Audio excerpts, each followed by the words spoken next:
ধরলে তখন বাবুটা কানি করছে, আমাকে ধরতে দাও, আমি আদর করবো বাবুটাকে, আমি আদর করবো বাবুটাকে, আদর করবো। তো বলছে বাবার কাছে গল্প শুনছে। তো মামি বলছে না না। গুড মর্নিং ফ্রেন্ডস, আমি মমিতা, আমার চ্যানেল আর ক্রিস্টালে তোমাদের অনেক অনেক ওয়েলকাম আর ভালোবাসা দিয়ে একটা নতুন ব্লগ শুরু করলাম। এখন বাজে 11:15, এখন থেকে ব্লগটা শুরু করলাম। তো সকালে উঠলাম, ব্রেকফাস্ট হয়েছে, বাবা আজকে এনেছে ডাল পুরি, হালুয়া পুরি, পরাঠা, সেগুলো দিয়ে ব্রেকফাস্ট হলো। মেয়ে খেলো মিনি কেক, ওইগুলো কিছু খেলো না, মিনি কেক খেলো, তাও ঠিক করে খেলো না, কারণ সকালবেলাটা খুব একটা ভালো খায় না, খিদেটা পায় যত বেলা বাড়ে। তো খেয়ে দিয়ে এখন ওর বাবার সঙ্গে গল্প শুনছি। আর আমরা এখন আবার একটু বেরোবো, মেয়ের একটুখানি হেয়ার স্টাইলিং হবে, তো ওই জন্য আর কি কালকে পার্লারে কথা বলে এসেছিলাম। বাড়ি আসার সময় সকালে যে বেরিয়েছিলাম, বাড়ি আসার সময় কথা বলে এসেছিলাম, আজকে আবার যাব, যেতে বলেছি। তো যাই দেখি কি তাণ্ডব করে। তো তারপরে একটু বাজারটা ঘুরে আসবো, একটু ডায়পার কেনার আছে, কি করে না করে যাই, তারপরে তোমাদের সঙ্গে শেয়ার করব। তো এখন বেরোই, তারপরে দেখা হচ্ছে। তো আমরা চলে এসেছি পার্লারে, আর যেহেতু আমরা অনেক সকালে গেছি, তো ওই টাইমটায় কোনো কাস্টমার থাকে না, আমরাই ছিলাম আর পার্লারে যারা কাজ করে, তো এই জন্য হাজব্যান্ডকেও ঢুকতে অ্যালাউ করেছিল।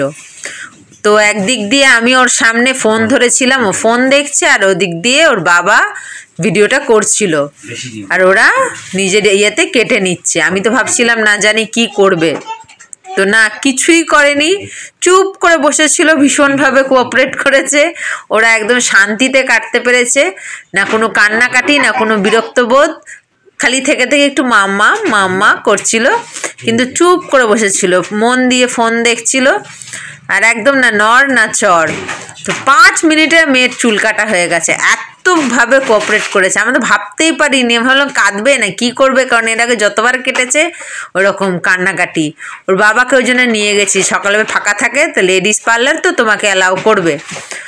তো ওদেরকে জিজ্ঞেস করা হলো, ওরা বললো আসো ভেতরে। তো কেউ ছিল না, খালি আমরা ছিলাম। তো বাচ্চারা সুন্দরভাবে কাটতে পেরেছি, শান্তিতে কাটতে পেরেছি, যেমনিভাবেই বলছিলাম মানে সেইভাবেই ও চুপ করে বসেছিল, নড়তে মানা করছি, চোখ বন্ধ করতে বলছে, যেখানে সেখানে চোখ বন্ধ করছে, মানে একদম লক্ষ্মী মেয়ের মতন পাল্টে গেছে। যেই মেয়ে ঘরে এত চঞ্চল, সেই মেয়ে একদম পুরো পাল্টে গেছে ওখানে গিয়ে, সুন্দরভাবে কাটতে দিয়েছে, খুব সুন্দর হয়েছে হেয়ার কাটিংটা, ওর মুখে মানাচ্ছেও। আমরাই চেয়েছিলাম এরকম কাটতে, সাধারণত বাচ্চাদের তো এইভাবেই, ছোটোখাটো বাচ্চাদের এইভাবেই কাটে, তা আমরা ওই জন্য এইভাবেই কাটবো ভেবেছিলাম। কাটা হয়ে গেছে এখন, এই যে মুখে একটুখানি ঝেড়ে ঠেড়ে দিল, একটু আধটু চুল ছিল, আর ও এবারে লাস্টে এবারে ছটফট করছে বেরোনোর জন্য, হয়ে গেছে, এই যে পুরো হয়ে গেছে, দেখছে কেমনি করে। এবার ওকে বাড়ি এনে স্নান করাবো, তো ওরা আবার একটু পাউডার ঠাউডার দিয়ে ঝেড়ে ঝুড়ে দিচ্ছে, যাতে টুকটাক যদি কোনো চুল টুল থাকে সেগুলো পড়ে যাবে আর কি। খুব একটা যদিও হয়নি, অল্পই হয়েছে, তো ওরা টুকটাক করে ঝেড়ে দিচ্ছে, একদম পরিষ্কার করে দিচ্ছে। তো এবার বাড়ি এসে ওকে স্নান করাবো। আমরা দুজনই চুল কেটেছি, দেখো খালি বাবার মেয়ের অবস্থা। হাজবেন্ড আজকে চুল কেটেছে, আর মেয়ে তো কেটেইছে।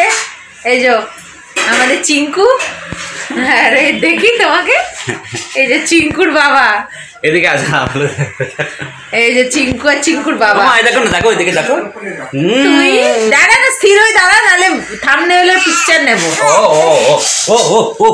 এমনি এমনি বসো বসো, এই যে এই বসো, এই যে আমাদেরকে তাকা বাবু, জানো হচ্ছে হবে কিনা সন্দেহ।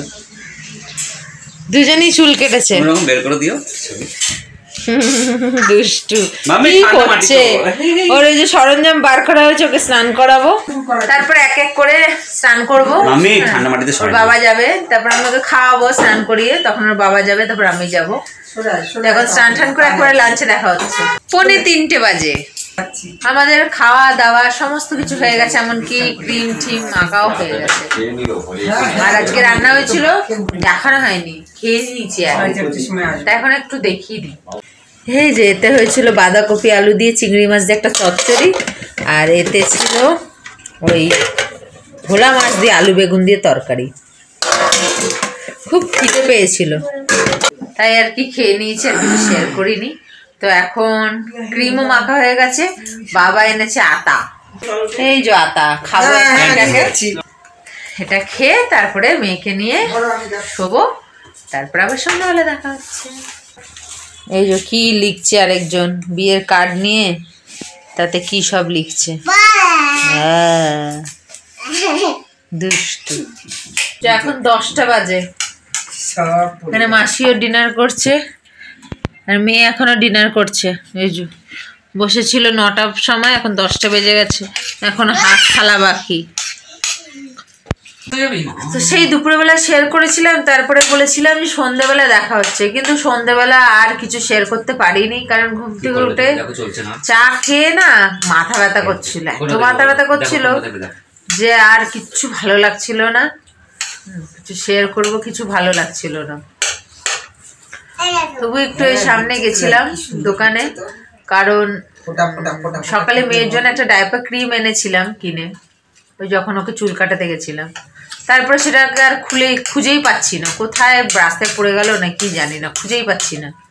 তো আবার সেটাকে কিনতে গেছিলাম, তো ওই জন্য একটু বেরিয়েছিলাম, কিন্তু খুব মাথা ব্যথা করছিল। আসলে মনে হয় কুয়াশার জন্য বা ঠান্ডার জন্য জানি না। তো ঘরে আসতে তারপরে ঠিক হয়েছে, ওই জন্য আর কিছু সন্ধ্যে থেকে শেয়ার করিনি।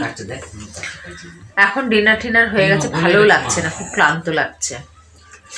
মাথা ব্যথাটা এখন নেই, কিন্তু ভার হয়েছে, মনে হয় ঠান্ডার জন্য, কুয়াশা পড়েছে হয়তো। এখন ডিনার হয়ে গেছে, মেয়ের খেলেই হয়ে যাবে। তো ব্লগটাকে ভাবছি আজকে এখানেই শেষ করে দিই। তো আবার আসবে একটা নতুন ব্লগ নিয়ে, ততক্ষণ তোমরা ভালো থাকবে, সুস্থ থাকবে, নিজেদের খেয়াল রাখবে। Good night.